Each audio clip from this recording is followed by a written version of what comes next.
Quite apart from the politics and the hoopla of campaigning, putting on an election in this province is a monumental undertaking.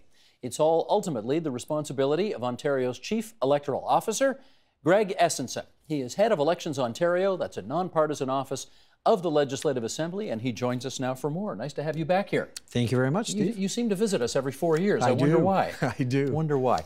Let's put some of the 411 up here for our viewers to partake in. You will, Mr. Essensa, oversee 55,000 employees serving Ontario's more than 10.2 million eligible voters. Your workers will be stationed at more than 7,000 voting locations across the province. Ontarians in this election will be voting in 124 ridings. That's 17 more than the last time you visited us 4 years ago. That election 4 years ago cost the citizens of Ontario $78 million. We can presume that this one will cost a little bit more. I want to know what you yourself are doing right now to be ready for June the 7th. Well, actually, Steve, I'm actually traveling the province. I have been for the last couple of weeks. I have 3 more weeks of travel where we are traveling across the province and meeting with the returning officers. They are going through their training. All of their key staff are being trained right now. At our warehouse in Toronto, we are preparing all of the skids of materials. There's effectively about 3,600 skids of materials that go out. It takes about 84 tractor tray loads of materials that have to get ready to go out to our various 124 returning offices to be ready for May the 9th. So we're busy now. We're putting together all the materials that we need. We're training all of the key staff. So when May the 9th hits and the writs are all signed, we can be ready to begin the election. We should just explain that. May the 9th, the Premier visits the Lieutenant Governor. The Lieutenant Governor draws up the writs, and then that's sort of like the dinner bell to start the election campaign. That starts the election. Once the Premier has visited the Lieutenant Governor, I see the Lieutenant Governor with the writs. We sign all 124, and the election starts. You said after the last election that your staffing model was, quote, unsustainable in the long term, that you literally cannot find, or couldn't back then, enough people to staff all of the different polling locations around this province. How have you dealt with that problem since? Well, since that time, one of the things I had said to the legislature was our model was long-term unsustainable. Returning officers have told me consistently in the 10 years that I've been CEO that we really have a difficult time finding enough adequate people to fill the polls. One of the things we did this election was we began the modernization process. So we established a couple of pilots where we ran effectively a different model. No longer was there the DRO and poll clerk. Now we had a bank teller model, where effectively when you came into the poll, you would go to the first available agent who would be able to service you. In doing so, we implemented technology in a very principled, measured way. We put in laptops to capture the elector information, and we put in tabulators to actually count the ballots as the electors have gone through. I reported back to the legislature on these changes and recommended that we put this in place for 2018. They did with the adoption of Bill 45. And for this election now, over 50% of our polls will have this technology-enabled staffing model in place. But more importantly, over 90% of Ontarians will experience it when they go to the polls in June. Which means when they walk into the polling station, what will they immediately notice that's different? They'll immediately see that we now have technology in the polling place. When you come to produce your VIC card or your ID, someone will have a laptop there. They'll be able to scan the card very quickly. Your name will pop up, they validate your identification, and then they issue a ballot. It's still a paper ballot. You mark the ballot, drop it in the tabulator. At the end of the night, the tabulator produces the results. It's very quick, very efficient. Like every good baseball team, you've got a mascot, apparently. Here we go. Should we bring this picture up here, Sheldon? You point out we are going to still vote with pencil and paper, but you have, and we have the new technology that you talked about, but we've got a robot here named Owen. And that's Owen with, Owen is the one on the left for those who don't recognize David Rockney-Corrigan, who is our Eastern Ontario Hubs editor on the right. Why is he called Owen, first of all? Well, it's the name we've given him. We went through a fairly laborious process to come up with it, but it was the name that was best suited. This bot allows primarily Ontarians, and most importantly, those at the college and university level, to ask Owen any question that they need to understand about what their democratic rights are. Owen can provide them an answer as to where they can vote, when they can vote, how they can vote, how they can ensure that they're on the register, to make the process as easy as possible, and to start to modernize and use new technologies that are more reflective of technologies used by youth and student groups. Does this mean that this election unlike what I said earlier, may actually cost less because you need fewer people. We need fewer people, but we have a number of pressures this election. As you indicated, we have 17 more ridings. That means more returning officers, more key staff, more facilities, more materials. We've also seen an increase in the size of Ontario. We almost have 1 million more people on our register now. With the changes in the various legislative packages, particularly on our finance reform bill, we have more subsidies we have to pay. Most recently, Bill 148, the wage and labor bill, has impacted our costing structure. So we will see more... Higher minimum wage, you mean? Higher minimum wage, absolutely. So we will see an increase in cost. But the one thing we've done at Elections Ontario is to make sure we are very diligent and efficient in the utilization of taxpayers' dollars.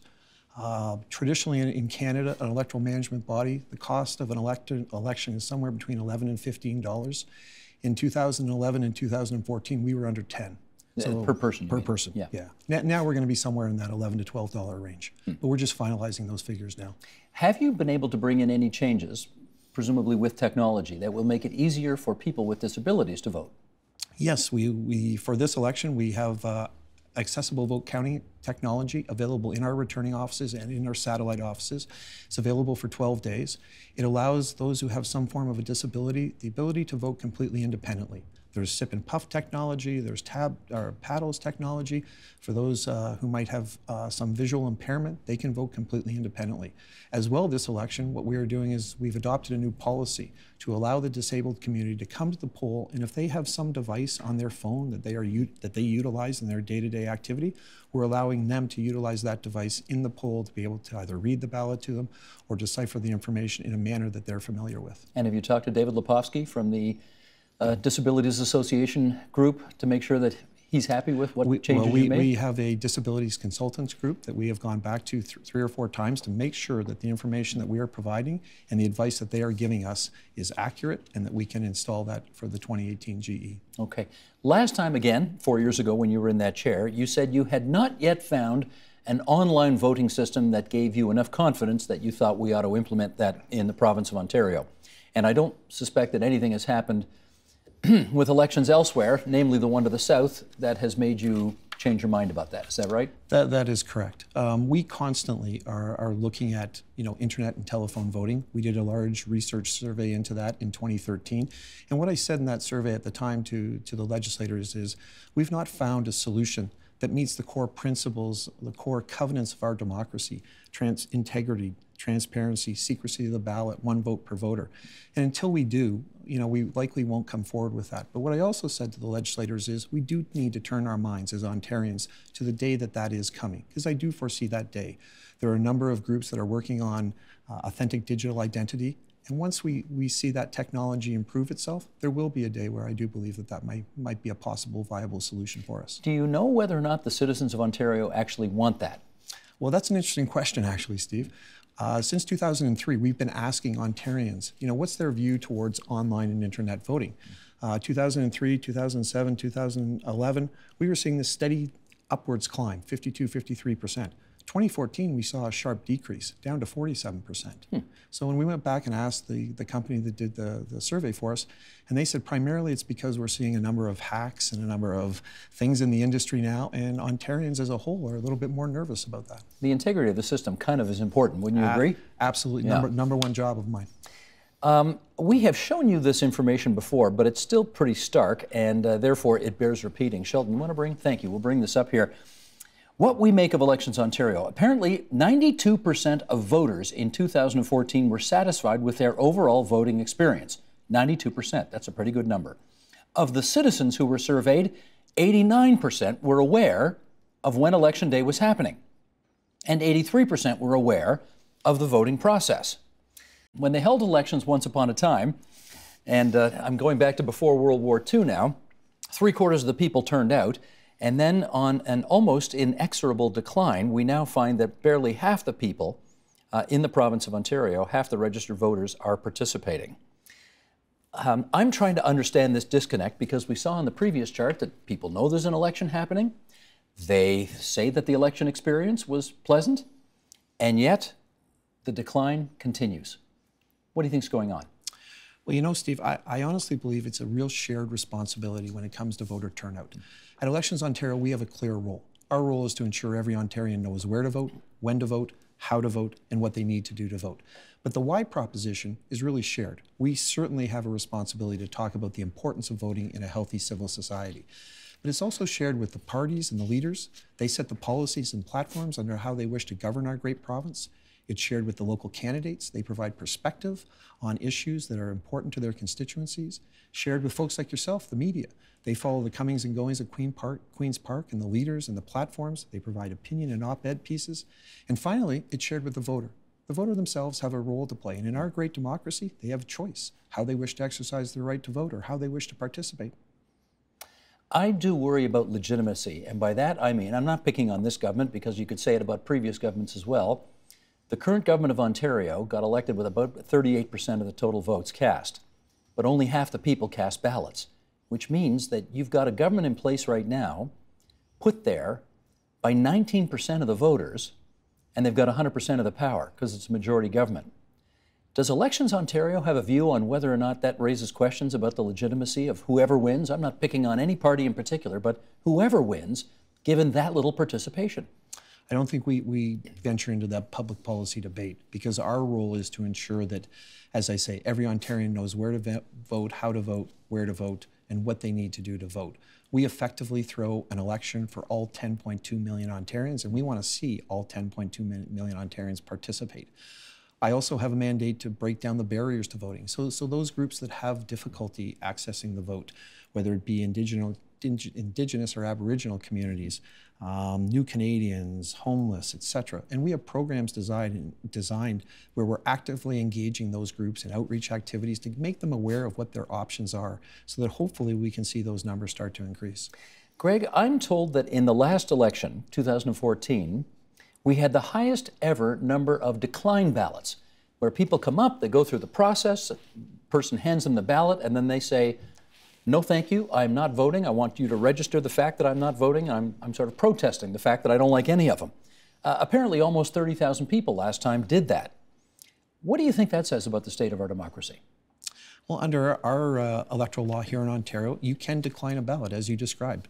And we saw a significant increase last election, highest I think we've ever had in Ontario. It certainly speaks to the views of the electorate that perhaps they're a little disengaged and not satisfied with what they're seeing. Our role is really to facilitate that and ensure that every Ontarian knows that that is a right of theirs, that they can in fact decline their right to vote. It will be up to the legislators then to determine exactly how they wish to address that after the election. You know Duff Conacher? I do. Is he suing you yet? Not that I'm aware of. He was thinking about it anyway. For those who don't know, Duff Conacher runs a group called Democracy Watch. Right. He is a little peeved with you because he says you, as the chief electoral officer, don't spend enough time or money telling people that they don't in fact have to vote, they can decline their ballot, and he thinks you ought to be informing more people that they can do that. Does he have a case? Well, I think we do like we do for a lot of different programs. We have information on declined ballots on our website. We send a householder to every household in the province, all 5.6 million, and we talk about the importance of declined ballot. We also have educational programs for students and those who are turning 18 for every teacher in the province, and again, declined ballots is part of that. And on election day, at all 7,200 voting locations and at all of our advanced voting locations, we have what's called a Bill of Rights that sits right behind the DRO and includes the fact that you have the right... DRO, the District Returning Officer? Deputy Returning Officer. Deputy Returning Officer. So right behind the Deputy Returning Officer, we have a Bill of Rights that shows clearly that you have the ability to decline your right to vote. Do you, I wonder if you have the power, you tell me if you do or not, to add an extra line at the bottom of the ballot, which after all of the names of the candidates, there's an empty line that says, you know, if you do decline, tell us why you did. Can you do that? We don't have the legislative authority to do that currently. So we'd need the government of the day to pass a law saying that that's allowed? Yes. Would you recommend that? As every election, Steve, what I do when I go through the election, I'm currently doing it now, is I assess the overall electoral environment. What are changing? What issues are we seeing? You know, issues that we're seeing that are very relevant to folks now, like Cambridge Analytica. All of those issues that I'm looking at after the election, we go through the entire process. I assess where I think that there are issues that are affecting our democracy, either positively or negatively, and I report those back to the legislature with my recommendations on how to improve the health of our democratic institutions. Is that something you could imagine recommending for next time? It is certainly a possibility, for sure. Possibility. How about this one? You know that MPP Arthur Potts has suggested that the voting age be lowered from 18 to 16. Could you get on side with that? You know, it's quite interesting. My colleague at Elections Canada recently came out and said that perhaps we should also consider 16 to 17-year-olds. But what I would say to that is there's one thing, one provision that binds all three levels of government, and it's the only one, and that is the qualifications of who can vote in our great country. You have to be Canadian, you have to be 18, and you have to be a resident. Now, I know that municipalities here in Ontario have mused at times about extending the franchise to landed immigrants. Yep. I think that it's an interesting concept. Anything that increases the amount of engagement from Canadians and Ontarians, I would support. But I think there needs to be a healthy debate amongst legislators, academics, media folks like yourself as to, is that the appropriate means? Is that the appropriate approach? Because what I would hate to see is where one level of government moves to a different and we have different qualifications. But I do think it's an important debate that should be had. There's no likelihood that this is going to be in place. 16 is the voting age in time for June 7th this year, is there? No, none whatsoever. You know, if you're 16-year-old, you're apparently thought to be mature enough to drive a car. Why would that render you perhaps not mature enough to cast a ballot? Again, I'm not saying it shouldn't render you to cast a ballot. So you're open to that one? I'm definitely open to it. Okay. I just think it should be taken in a broad context to look at all of the qualifications from all three levels of government. Okay, the other big change since you were here last is that we have new campaign finance laws in place, which are much stricter than the previous laws. Right. Parties and political parties and third parties as well are allowed to spend much less and raise much less than they used to in the past. Do you have any sense about what the impact of those new fundraising laws will be on the election campaign to come? Well, we certainly have been monitoring the changes to the Election Finances Act and how that's impacted parties and candidates in their fundraising. We have seen a fairly significant decline in the amount of money that has been raised by political parties leading up to the election. You know, I think that as always with any significant change like we've seen with our electoral finance laws, the elimination of corporation and trade unions from being able to donate, the inability for candidates, MPPs, and leaders to be able to attend fundraising activities. Again, those are all things that I assess throughout the course of the event, look at the positive and negatives of how it's impacted our democracy, and then again, after the election, report back to the legislature and see whether we need to tweak or re-look at those laws and determine whether or not they need to be altered. You want to give me a sneak peek on what you might be thinking on that right now?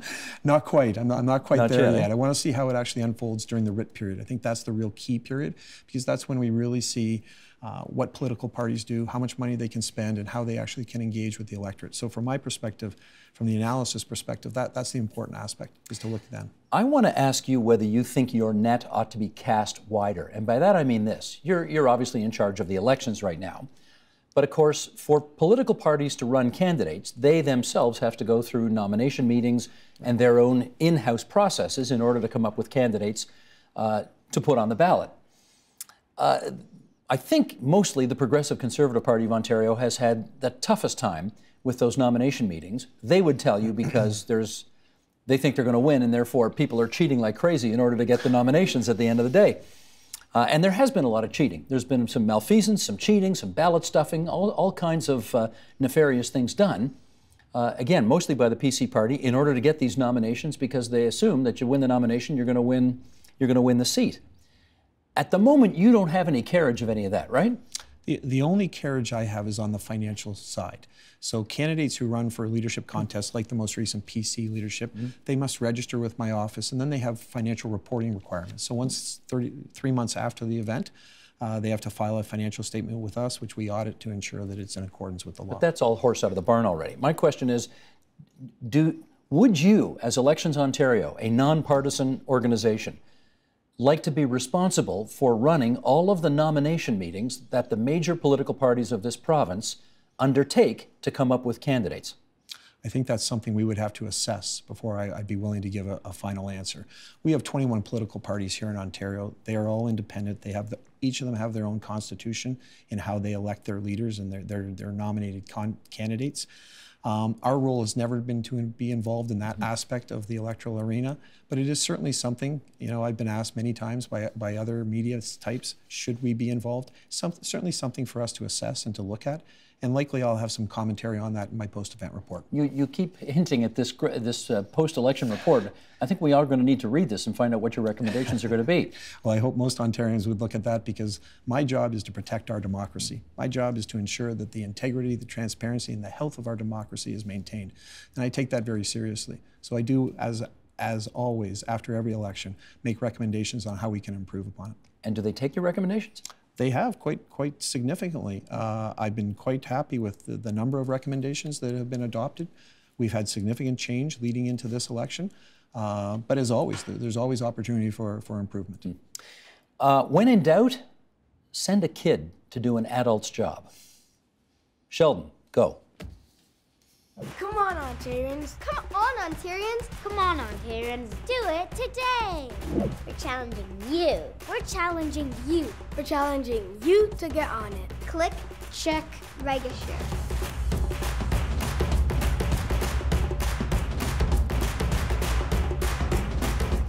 Now, on the one hand, that's a very cute way to get kids to get their, parents or older siblings or whatever to get out and vote.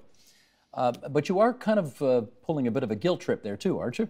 A little bit, Steve. Yeah. But one of the things that we are trying this election that is new is we've adopted March as Provincial Voter Registration Month. The legislature adopted this unanimously, and we've been actively this month promoting our e-registration application. It's an application online that you can do on your tablet, your computer, your phone. It allows you to check and confirm, do we have you at the right address? You can confirm that. If you need to update your information, you can easily. If you need to add yourself, you can do it in 3 to 4 steps.